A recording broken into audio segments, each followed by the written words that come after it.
Good evening, thanks so much for coming out to join us. My name's Alison Clegg, I'm the Senior Curator for the Leicestershire Museum Collections, and I'll be working with my colleague in Culture Leicestershire, Esther, to put together the exhibition that you've seen downstairs, together with the wonderful Jon Sleigh, who I'm delighted has been able to come and join us this evening to do this talk.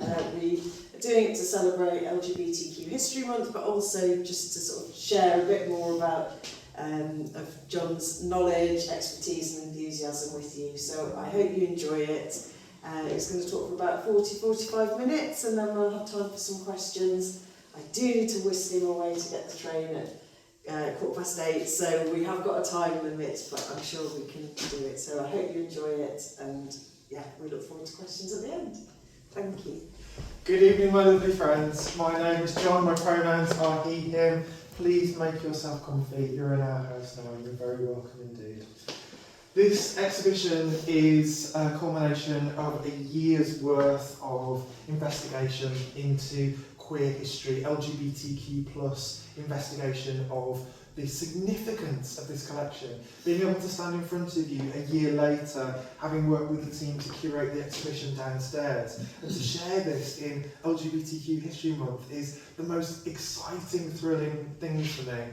To tell you a little bit about my history, I grew up in Birmingham in a very kind of working class community.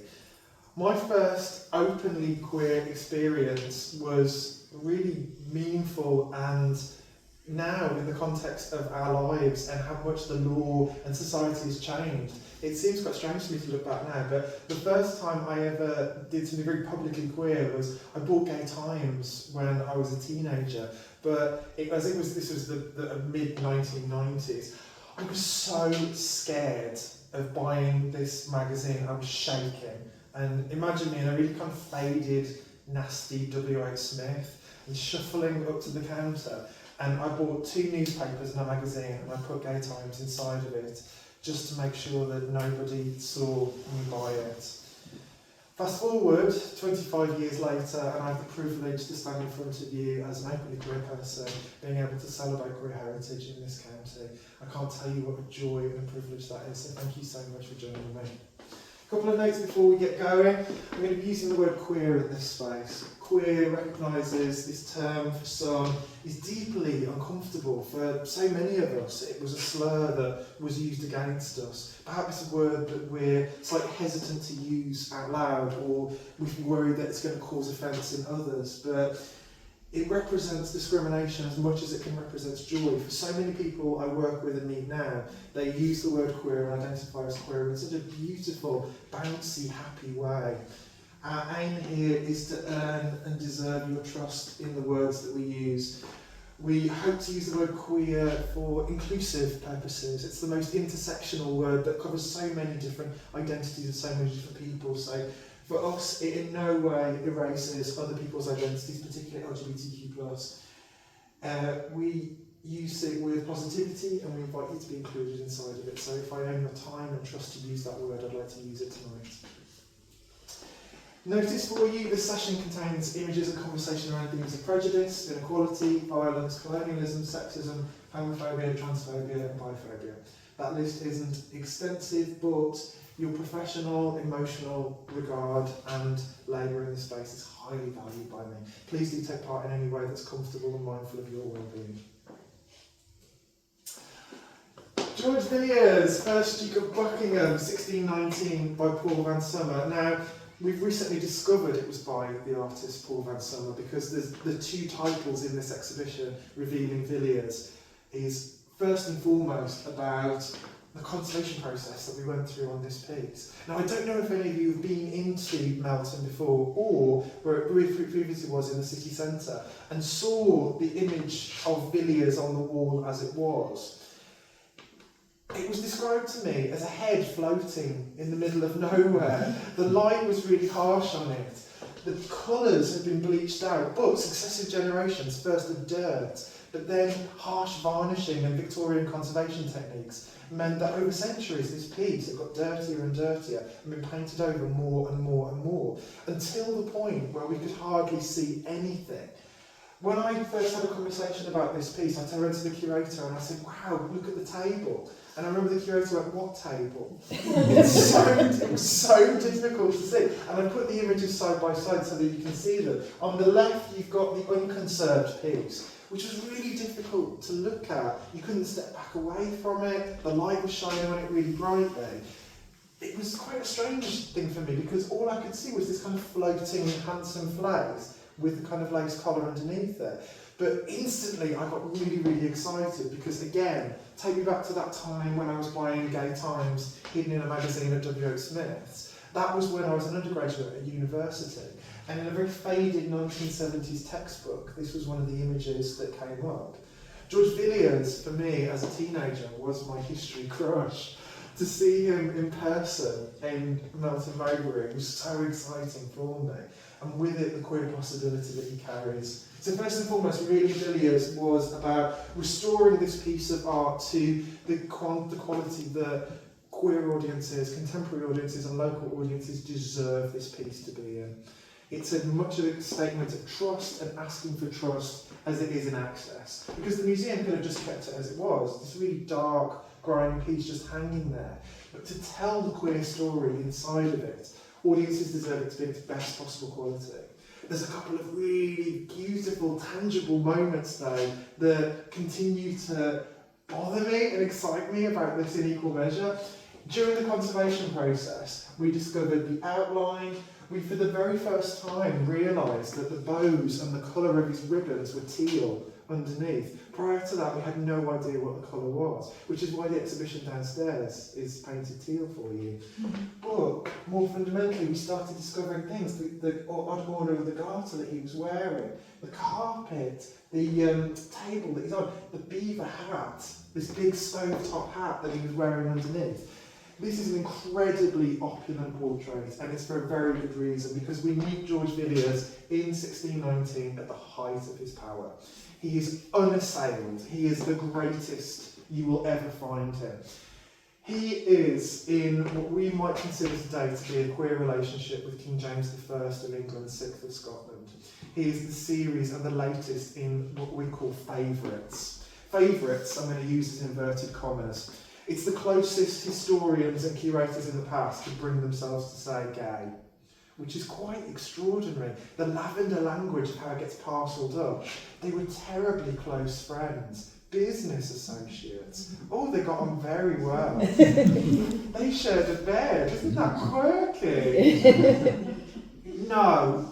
What's fascinating about this piece and unravelling this piece is that inference, the idea that the favourite, this kind of platonic, deep relationship. Contemporary sources and sources today have equally queered this. It was an open consideration in his time that they were lovers, romantically linked, or more than just friends. He was the series and the latest in a long line of what we might term to be boyfriends of the king. Starting when he was first in the King of Scotland in a relationship with his own cousin, Esme Stuart. On his arrival in England in 1603, the king brought with him not just a court, he brought with him a series of boyfriends. What was extraordinary about this lineation of his queer relationships was that at the same time he was married to Queen Anne. He had 5 children. There's this really kind of a really strange story buzzing around that like, oh, but he was married. Oh, but he had children, so he couldn't have lived, could he? And I'm like, are you sure? Because that gold slips off. What's extraordinary about calling him the favourite, it's misleading because at this point he was the number 1. Queen Anne has just died at this point, so a lifetime with the king has ended. The king, from 1619 to his death in 1625, increasingly becomes more frail, more dependent and more infirm. He relies more and more on Villiers. Villiers, at this point, will only get more powerful. He goes on to become Lord High Admiral of England. He owns vast swathes of land. He is one of the greatest and elitist aristocrats in all the land, and he is absolutely soaked in income. We can see this based on this portrait. Small details now that seem commonplace would have been screaming a level of wealth and luxury that would have been vulgar at the time. The first thing, and my lovely colleague will chuckle at this, the first thing I'll draw your attention to is the carpet on the floor. This is one of the first things that we saw and managed to realise that was there during the conservation process.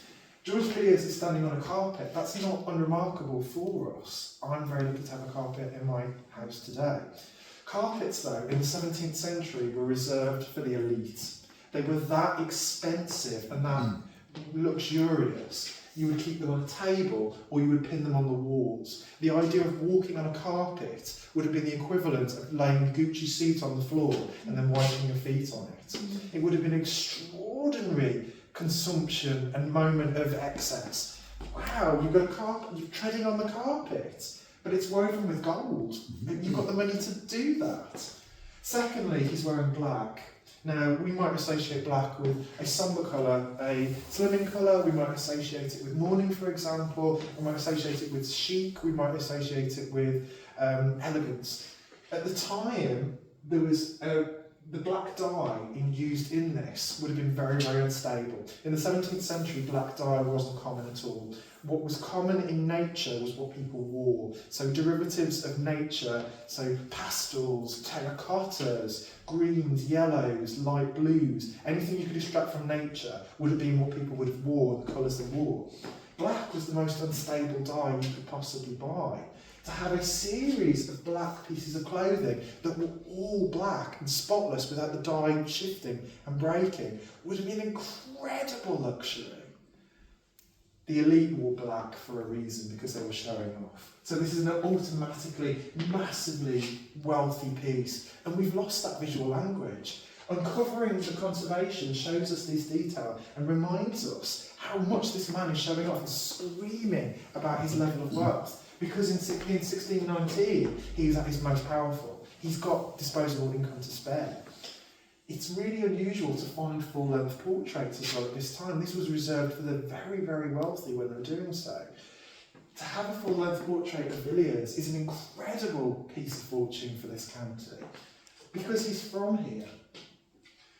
During the uncovering this piece, when we went through the conservation, when we went through different techniques in order to understand its significance, it wasn't just about revealing the piece itself. It was about revealing a truth that has been part of his legacy that hasn't been acknowledged for so many years.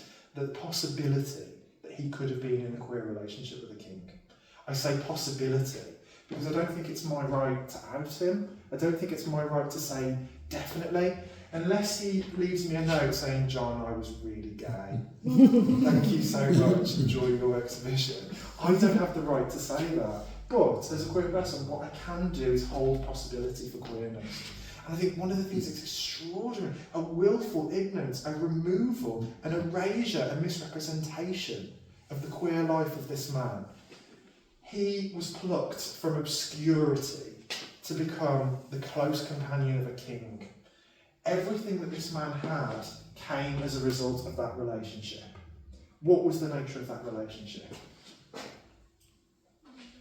Let's start our story in 1938 and the removal of our portrait from Newham Paddocks near Rugby in Warwickshire.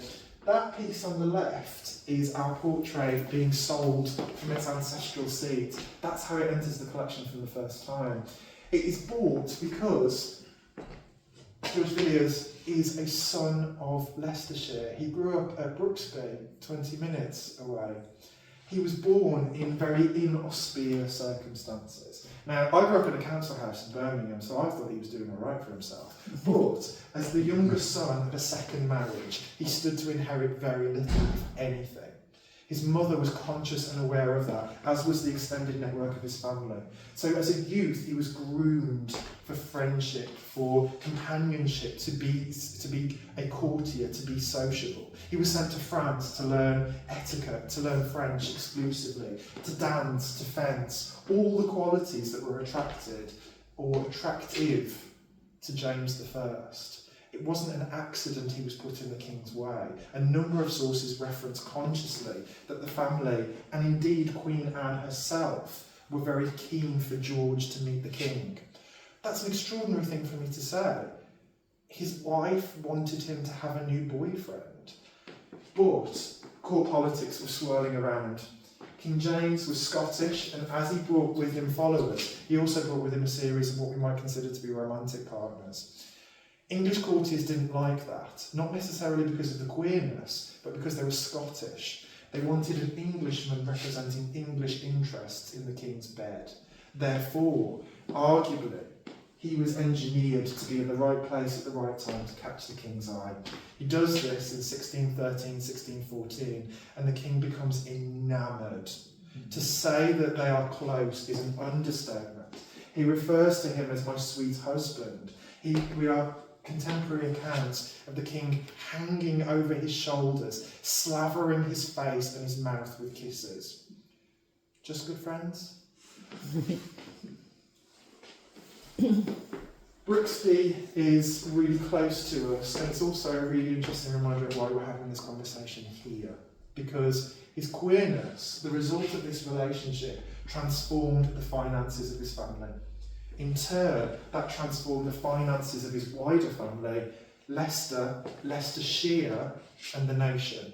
Huge levels of money started pouring into this area, both as a result of his association with Villiers, also with his family. We know, for example, he kept a home in this county and owned vast tracts of lands. How many times have you been around the East Midlands and gone down Villiers Street, or Villiers Road, or Villiers Avenue? It's because this family was everywhere. And I say that as a son of Birmingham. What is extraordinary is how much of a dominance this family took over. In a very short space of time, they go from being minor gentry to living in palaces with the king. That relationship transforms this county, pouring wealth into this area. And because of that, the museum pieces, the architecture, the roads, the environment that we have today in this area is shaped as a result of this relationship. We owe so much of the world around us, particularly in this county, to the fact that the king had a boyfriend.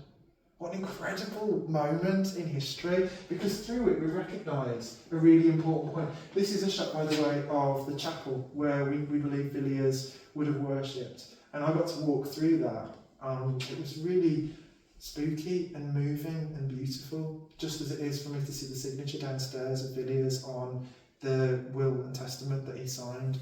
Small human reminders that we occupy spaces and we live here. People come before us, people come after us, our stories are not in isolation. But more fundamentally, through looking through this portrait, it pushes that notion aside that queerness in the past never existed.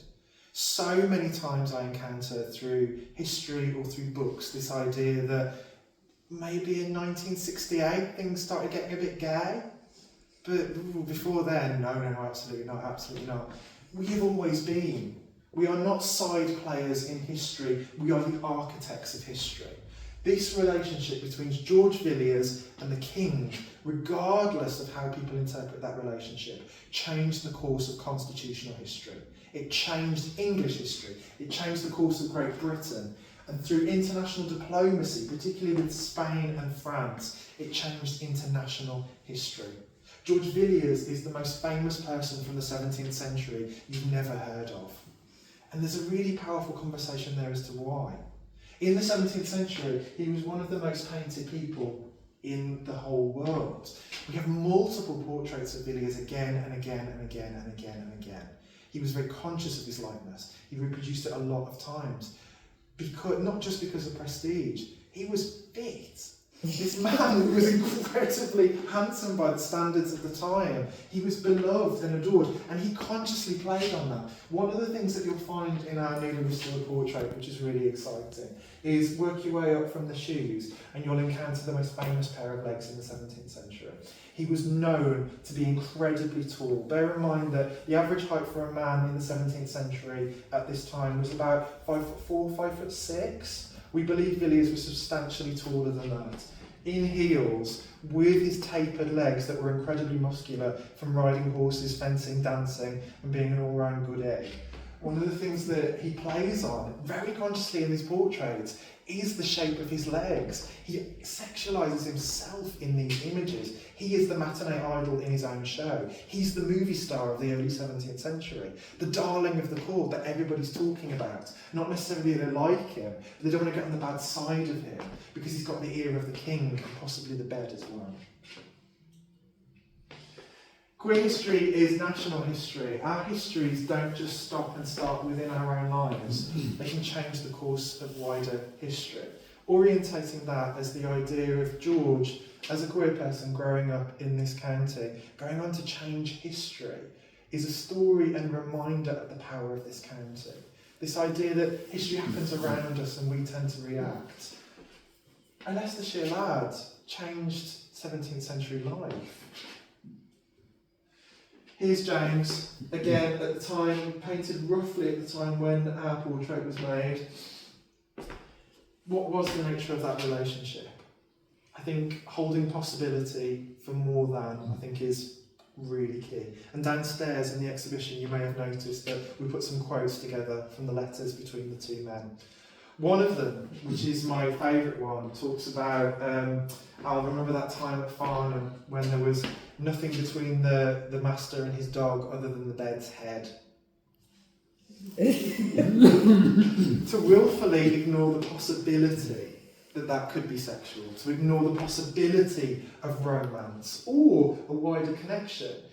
Was he genuinely attached to the king? This was an unequal power relationship from the start. James could get rid of him at any time and had done so previously. The previous favourite was Robert Carr, Duke of Somerset, who spectacularly fell from grace when he was involved in the murder of Sir Thomas Overbury. His wife poisoned Sir Thomas with a series of jellied tarts in the Tower of London because he had offended the king and been locked away. Fearful that Overbury was causing an unwanted influence on her husband and that it could affect the relationship with the king, his wife ended up poisoning her. This massive scandal happened right at the tail end of the relationship between Robert Carr and King James. Relations had already cooled, but suddenly he was a political liability. Suddenly questions were being raised about the king. How much did he know in terms of the murder? What was going on? Both Robert Carr and his wife were arrested and sent to the Tower. Because they were aristocrats, though, they were spared execution. Instead, it was their servants that were executed as accomplices. I know. But he fades away, and at exactly the right time, George Villiers arrives and he becomes enamoured. What I find extraordinary about this is the idea that this is somehow new or shocking. History, particularly constitutional history, is peppered with examples of very wealthy, powerful older men having younger lovers. It's not a shock necessarily, but what is the speculation around this and how people have very consistently rejected any possibility that their relationship was queer, romantic, sexual or affectionate. I find that extraordinary, and it really plays into a level of erasure. If it feels queer and it looks queer, can we not say it is? And I think there's something really powerful and strange about that it seems brave or strange or revolutionary to turn around and call something for maybe what it was. But in the past, that was never an option.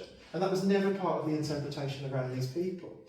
One thing that we encountered when we were building this exhibition and talking to people was a real anger by erasure.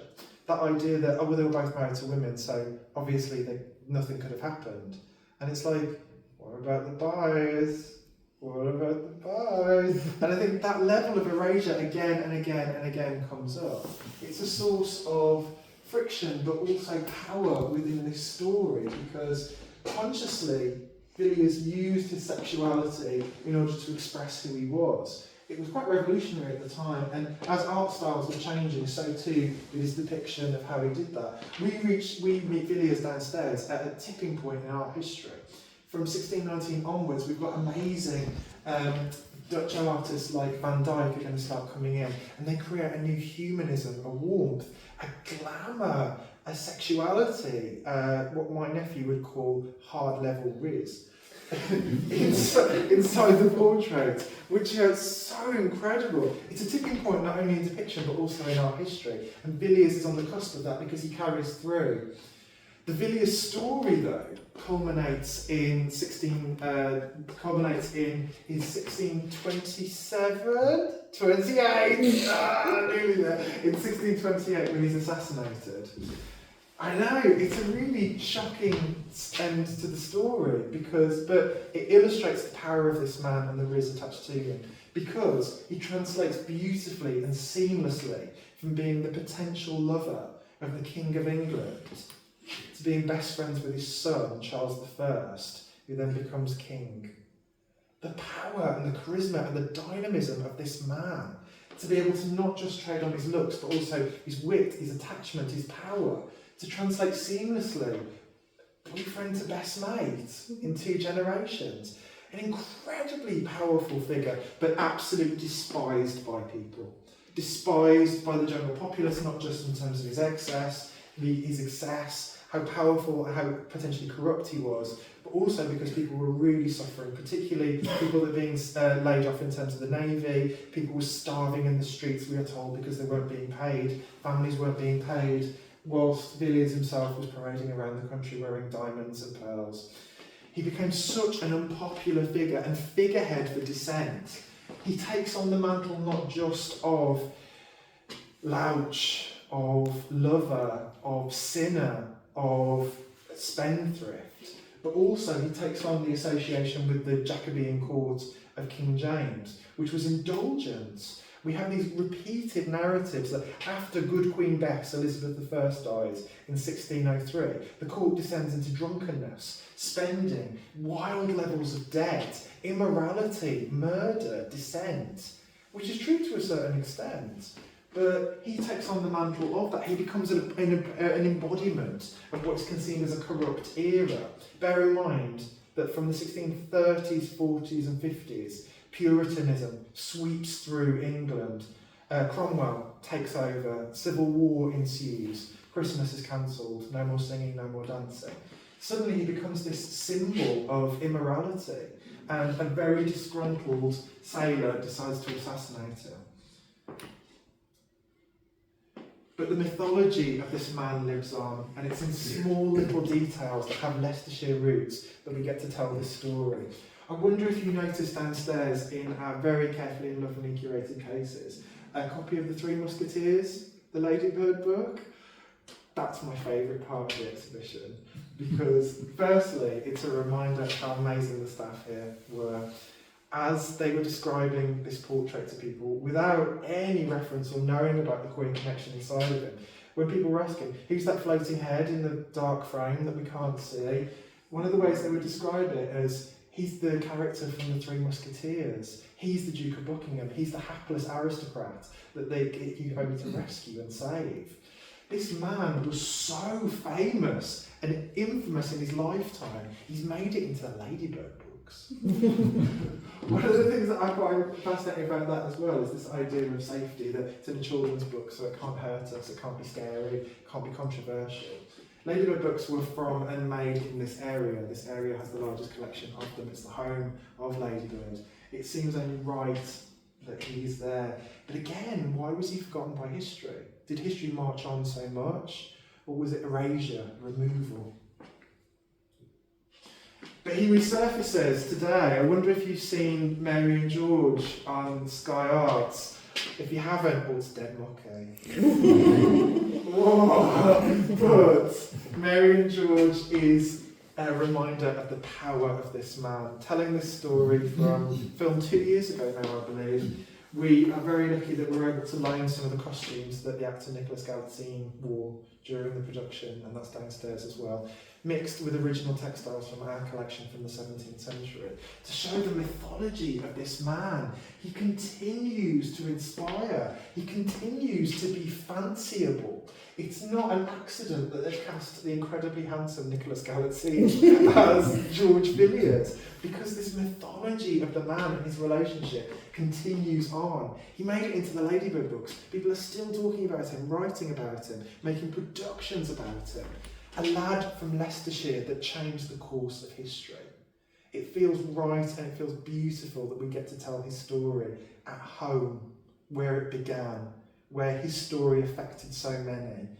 but the pieces hung for generations on a wall with no mention of this. He was a successful aristocrat. He grew up in Brooksby. Yeah, but where did he get the money from? Why was he so famous? Why is everyone talking about him? Uncovering and revealing Villiers was two sides. Firstly, the conservation, but secondly, us getting to tell this story. It continues and persists in art all the way up until the end of his life, and the art that is made just before he dies becomes even more fanciful. He's this heavenly winged figure fighting and battling with gods and goddesses. Here he is post-mortem. Even when he was dead, the portraits didn't stop of him. The piece on the left is his family, and in that oval hanging up there is a portrait of Villiers in memorandum. Also, there was a series of portraits made, and a couple of them exist in the Royal Collection, of deathbed portraits of Villiers. Because he was that famous, people wanted to see him dead in bed. That's how much of an impact this man had. We tried to honour that downstairs by creating a very Leicestershire story and mixing that through. One of the reminders, though, about a number of the pieces that we've got incredibly high value items like this glove, for example, hand woven. When this was worn, when this was new, it would have literally sparkled on the wearer. A tiny fragment of the real Jacobean glamour that would have existed and surrounded George Villiers. With lesser pieces that still would have been incredibly valuable, but then further on in the case as well, more humble items, earthenware, spurs, more functional items. It's a reminder that George Villiers' story rests within huge levels of privilege, and within that, a reminder of my story and my privilege as well. Why has George's story endured and lasted? Because he was charismatic, because he was good looking, or because he was white, male, and incredibly rich. How many stories of queer people haven't survived because they didn't have the money and the resources to? If Villiers wasn't as famous, would we still be talking about him now? Much in the same way that 100 years later, we'll be talking about someone that lives in a council house around here and their queerness. Whose stories get to be told and whose histories get to be repeated. Which takes me to Queer Futures. One of the beautiful things about this exhibition is it's the first of its kind in this county. This is the first time we've ever interrogated the collection from queer perspectives, sought to understand what it means, what it can do, not necessarily to out people from the past or seek to be definitive, but what they can tell us about ourselves now, to understand where we were, to understand who we can be, to understand that the ones that came before us inspire where we go now, and more fundamentally to know that we are not alone. Arancian is an incredible artist from this region who is been commissioned by the institution to rechange and remake the exhibition downstairs. It starts downstairs with what the museum has uncovered, revealed, understood about itself, its role within this county, how it can tell queer stories. The most beautiful thing is that that entire exhibition will be dismantled and remade by contemporary queer people and queer voices. Aran is an incredible street artist that collaborates with other people to tell stories not just about their own life, but also other queer people, particularly trans people from South Asian heritage. What's extraordinary about it is as the signage goes down and the cases remain in that space, Aran's work will slowly grow and envelop and take over that space. New contemporary queer voices will take over.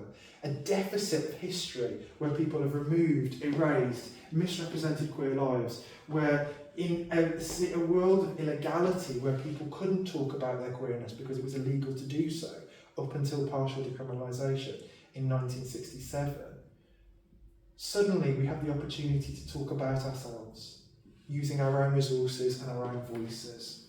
The deficit of our history becomes an opportunity for creation, where we can make and hold space and create something new for ourselves. What starts out as the story of Villiers will balloon and blossom into the story of so many different queer people in this area and that surround us. Understanding that we can make new queer futures out of understanding our queer past. I can't wait! As well as that, we've also got an amazing digitisation process by Nottingham-Trent University, where a series of other queer works that I've identified in the collection that are queer themed or very explicitly queer are being digitised and scanned and built into a new microsite, a new website where people can explore in their own way, in their own time, in a space that's comfortable for them, queer heritage. It starts a journey that I very much hope that you can be part of, that you are part of, by connecting with this incredible piece of art and downstairs. Most fundamentally of all, Villiers Revealed asks for trust and for time.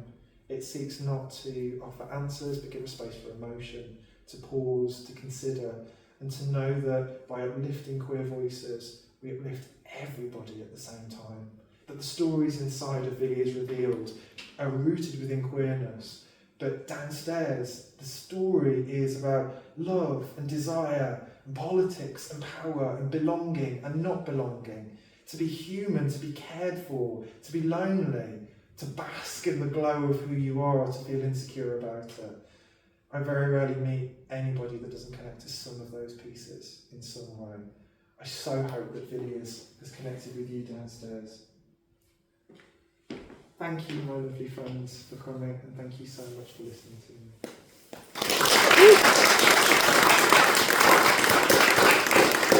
Thank you so much, John. I'm sure you'll agree, John's enthusiasm is infectious. It's very bright on the scene. Have we got any questions? We'd love to take some questions if anybody has any.